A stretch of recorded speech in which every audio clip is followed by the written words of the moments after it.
Telugu Radha YouTube ఛానల్కి స్వాగతం. ఈరోజు తిరుపతి వెంకట కవులు మనకు అందించిన అద్భుతమైన పద్యాలని మీ ముందు ఆవిష్కరిస్తాం. తెలుగు పద్యాన్ని ప్రజాబాహుళ్యంలోకి తీసుకెళ్ళిన అద్భుతమైన కవులు వీరు. అవధానాలు చేసేవాళ్ళు. పాండవోద్యోగ విజయాల కోసం రాసిన పద్యాల్లో ముందుగా కృష్ణుడి కోసం, ఆయన సహాయం కోసం దుర్యోధనుడు కృష్ణుడి దగ్గరికి వెళ్తాడు. ముందుగా అర్జునుడిని చూస్తాడు, తర్వాత దుర్యోధనుడిని చూస్తాడు. ముందుగా చూడలేదు కాబట్టి ఒక పద్యం చెప్తాడు.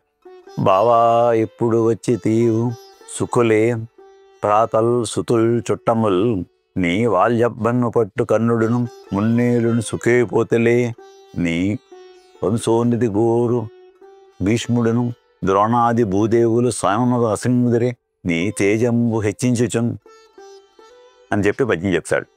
ఆ తర్వాత కృష్ణ రాయబారం ఘట్టంలో కృష్ణుడు దుర్యోధనుడి దగ్గరికి వెళ్ళి బెదిరిస్తూ 4 పద్యాలు చెప్తాడు. ఈ 4 పద్యాలు చాలా బాగా ప్రజల్లోకి వెళ్ళి, దానికి కారణం షణ్ముఖ ఆంజనేయరాజు అని ఒక అద్భుతమైన నటుడు కురుక్షేత్ర నాటకంలో ఈ పద్యాలని వాడి అందరికీ అర్థమయ్యేటట్టు చెప్పాడు.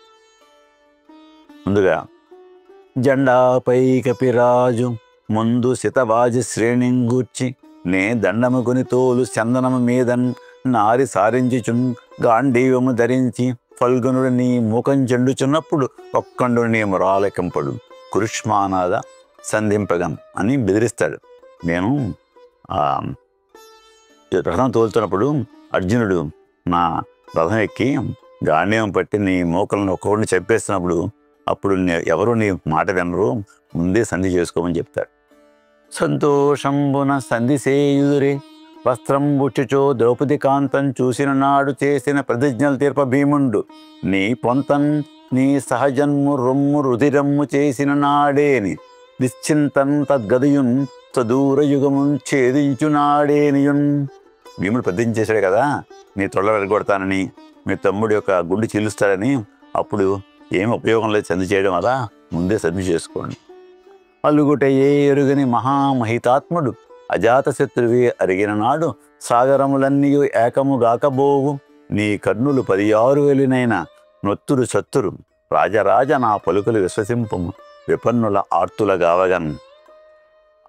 ధర్మరాజు కోపం రాదు, వచ్చిన తర్వాత నీ కర్ణులు 10,000 మంది వచ్చినా కూడా ఎవరు ఏమి చేయలేరు, వీరందరూ చస్తారు అని బెదిరిస్తాడు. చెల్లియో చెల్లకో తమకు చేసిన యొగ్గులు శచిరందరం తొల్లి గతించే నేడు నన్ను దూతక బంపిరి సంధిసేయ నీ పిల్లలు పాపలము బదులు పెంపు వహింపక పొందు చేసేదో ఎల్లి రణంబు కూర్చెదవో ఏర్పడ చెప్పు కౌరవేశ్వరా. మళ్ళీ బెదిరింపు. ఇలా అద్భుతమైన పద్యాలు రాసిన తిరుపతి వెంకట కవులు మీసం పెంచుతారు. ఎందుకు మీసం పెంచుతారు అని చెప్తా ఒక పద్యం చెప్తారు.